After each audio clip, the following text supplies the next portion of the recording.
Welcome to Fans Are Us.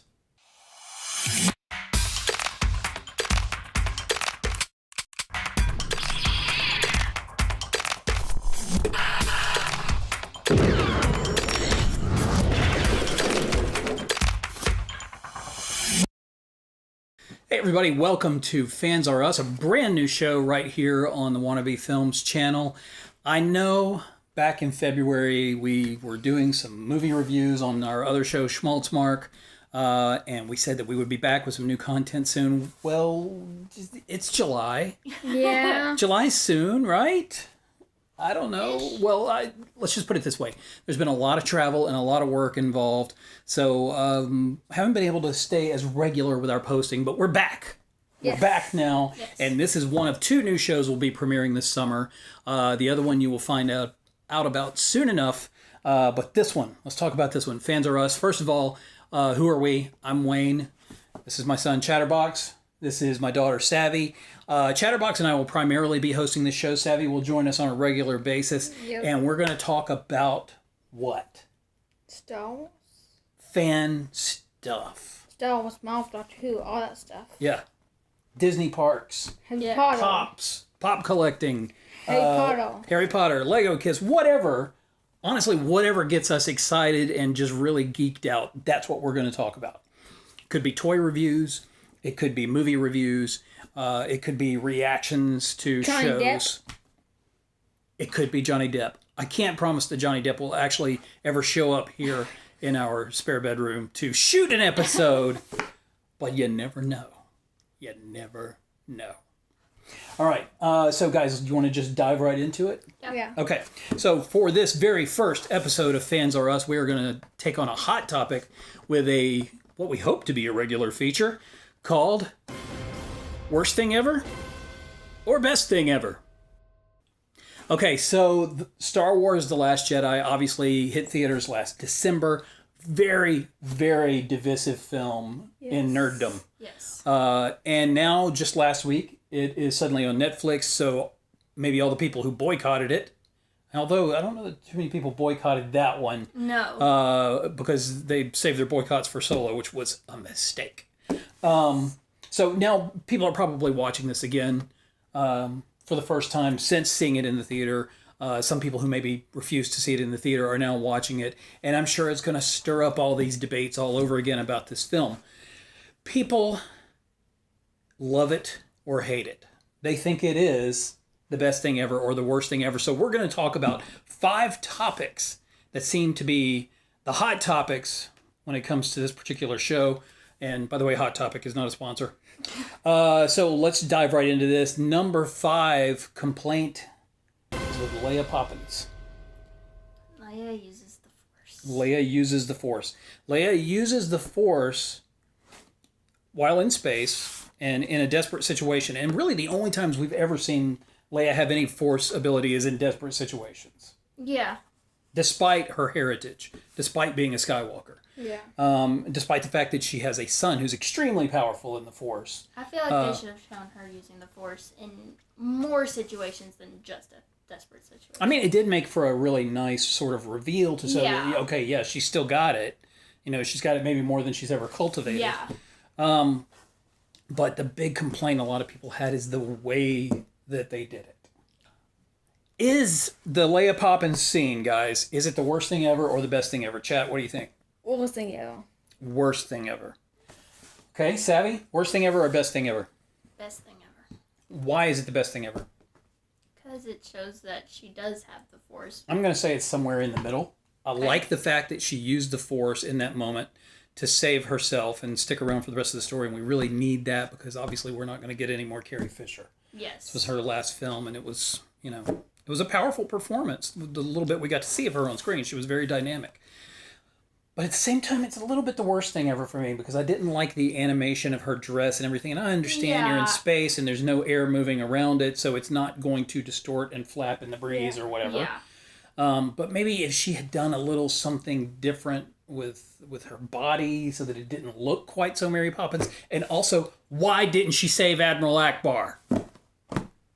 So the number 4 complaint is the Rose and Kanto Bite mission. So just Yes. Rose in general, people don't like, but then the whole Kanto Bite mission. Yeah. What are the complaints you're hearing about this one? That it was unnecessary and just took away from the story. Yeah.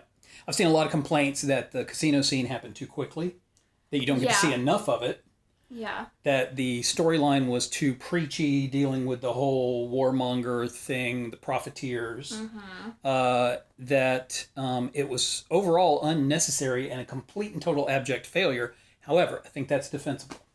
Yes. So, chat, you. Kanto Bite, Rose, where do you come down on that? Worst thing ever or best thing ever? Medium. Medium. Okay. What parts about it do you like? She has a feeling for the end, like the The Faviers? Yeah. Yeah. Those were cool. Faviers were cool. Savvy, best thing ever or worst thing ever? Well, for Rose, like just as a character, Yeah. I really enjoyed her character. Yeah. And that they introduced another new character into it. But I agree, it was a little rushed, just the whole thing. And I wish we could have seen the Master Code Breaker a little more, just know what his character was. Because they built him up and then we didn't even meet him. And I like the actor Justin Theroux who played him, and we got to hear him say one line maybe. Yeah. You know, I mean, I think it was one line and it was just a throwaway yeah. line sort of thing. I'm gonna come out in defense of this. Okay. I'm gonna defend Rose because Rose, she kind of gave us a unique point of view in Star Wars films in that she represents the fangirls and the fanboys. Yes. She was fangirling hard over Finn when she first met him, but she was also extremely critical of him. She took ownership over him in much the same way that Star Wars fans tend to take ownership over the films. Yeah. You know, we love you. Oh my gosh, I can't believe you make Star Wars movies, but I will totally tase you if you mess up this next film. You know what I'm saying? That's perfect. Yeah. So That's it. I think in that sense, Rose as an avatar for Star Wars fandom is a great character. And also showed us something different from... Yeah. It's like showed us how the Empire affects the little smaller people. The other side of this thing is the whole Canto Bite mission. Absolute abject failure. I think it could have been played out better. I think rhythmically it didn't work in the film and tended to interrupt other scenes that I wanted to be seeing, especially stuff with Luke and Rey and Kylo. The question is, did Finn and Poe and Rose learn from their failures? I think Poe did. I'm unsure about Finn and Rose at this point, whether they learned anything from their Yeah, failure. because Poe was affected by Admiral Holdo's death. Sacrifice, yeah. For sacrificing herself. And we're going to get to that. We're going to get to that right now with number 3, Strong Women. This is also a category I like to call the unmaking of Poe Dameron. All right, so a lot of people, oh my gosh, I saw so many, and I'm calling you guys out. Guys in their 40s, my contemporaries, were really complaining about this. They didn't like the fact that Poe got upbraided regularly by Holdo, got upbraided, slapped and stunned. Finn being lectured by Rose. Yeah. Didn't like Luke being lectured by Rey. So they saw this whole thing as an opportunity to put down the men and lift up the women. Chat, do you agree? Yeah. You do agree. But do you like these female characters? Harder was kind of a joke. She was kind of a jerk. I will agree with that. But I think that was part of her character. Yeah. But here's the question, and this is what we have to ask ourselves. Had she been a man, would we have reacted to her the same way? Probably not. And probably just would have been like, oh, there's another jerky guy. Yeah. Yeah. I didn't have a problem with it. I didn't have a problem with it. I liked... could Holdo have been more communicative with Poe? Probably. Did she have any obligation to do so? Not at all. He was just a captain. He wasn't even a commander anymore. She was his superior. Yeah, he had just been He demoted. had to listen, but he didn't. he didn't. So I don't have an issue with I that one. love So Poe, so right now we're saying with Leia Poppins it's a split. With Rose and Canto Bite it's kind of a split. With the Strong Women right now we're going best thing ever. Yeah. All right. So that brings us to number 2, the unexpected twist. Let's take those one at a time. Snoke's death. Best thing ever, worst thing ever. Okay, best thing ever. Because it showed how strong Kanto was with in the Force. And it kind of revealed him as the Yeah. real Yeah. villain of the series. We'll see. Yeah.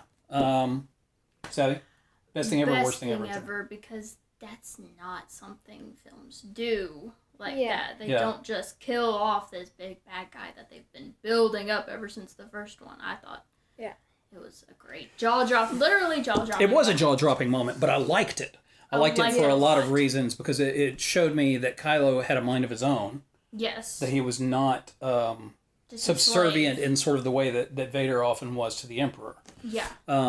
But it turned out in a very different way from what his grandfather did. Instead of killing him to free people, he killed him to seize power. Yeah. I am committed to best thing ever. Best thing ever. Yeah. All right, so the reveal on Rey's parents, that they're nobodies. Best thing ever or worst thing ever? What do you guys think? Best.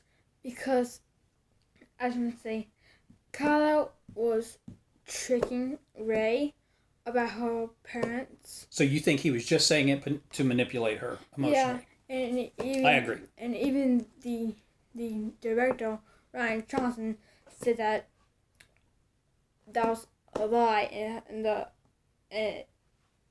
she still has parents that we don't know. Yeah, and we'll see what J.J. Abrams does in the third film of this trilogy. Savvy? I don't think he was lying. You don't? I don't. Well, they're probably nobodies to us. Like, it's not going to be related to Obi-Wan. She's not going to be a Skywalker or anything like that. I don't think he would have lied to her because he was trying to get her on his side, trying to get her to join him, and I don't think he would have lied to her in that moment. Is it possible that the vision he saw was manipulated and created by Snoke? Yeah. Possibly. Just as her vision was sort of manipulated and their connection was manipulated and created by Snoke. So he was just telling her what he saw. It might not be the truth, so he might not be lying to her. Yeah. But he might not also be telling the truth, just not knowing He's not knowingly lying to her. Yeah, I think it's one or the other. I don't think this is the end-all be-all story of her, but in some ways, killing off Snoke and having that line said about Rey's parents felt like a little bit of a slap to the fans who think, hey, here are my theories, and you have to make the movie according to my theories. Yeah. It's time for fans to let go a little bit. I think the storytelling in this film was really bold, and so I'm going best thing ever with some of the unexpected twists. The number one thing that people complain about with this film is Luke Skywalker. Yes. All right, so is the portrayal of Luke's story and where he is at this point in the film, best thing ever or worst thing ever? Chat.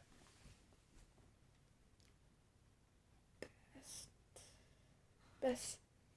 Do you have a reason why you think that? Was he told Rey, like, why would I have traveled tons of miles on this island just to go back? Yeah.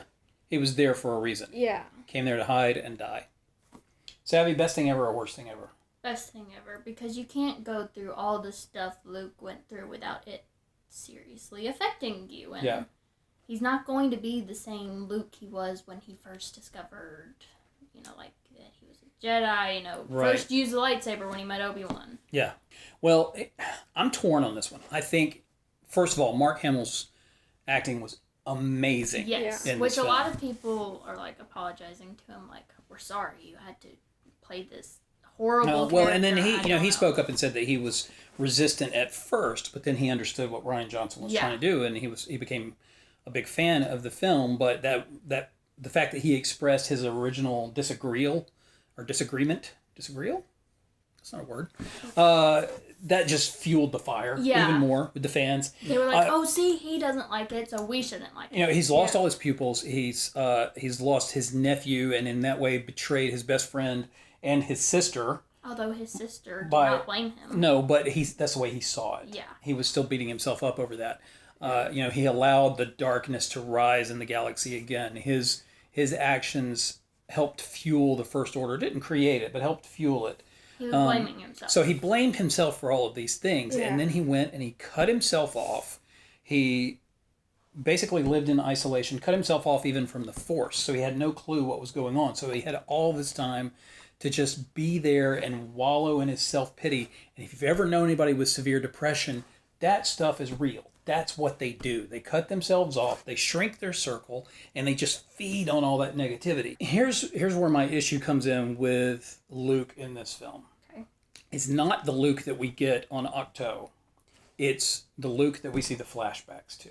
Yeah. I have a real issue with the idea that Luke's first instinct was to kill his nephew because he sees darkness rising in him. That doesn't seem like it's in character to me. And if that was in character for Luke at that point, what happened in the previous 15 to 20 years that got him there? Because that seems like a very paranoid move. Yeah. Like something else had happened. Yeah, has he been betrayed by other pupils? Yeah. Has darkness risen right under his nose before and he's sworn that he won't let it happen again? So I don't know. We haven't really read a whole lot of the books that fill in the gap between Jedi and Force Awakens. So I don't. If there is something else out there that I'm missing that would have motivated this decision, comment about it. But yeah, that one, I have a problem with that. Yeah. Overall, I liked Luke. I just didn't like the flashback scenes. And besides, flashback scenes don't happen in Star Wars films anyway. And I think that was a mistake. What's our final conclusion? Last Jedi, worst thing ever or best thing ever?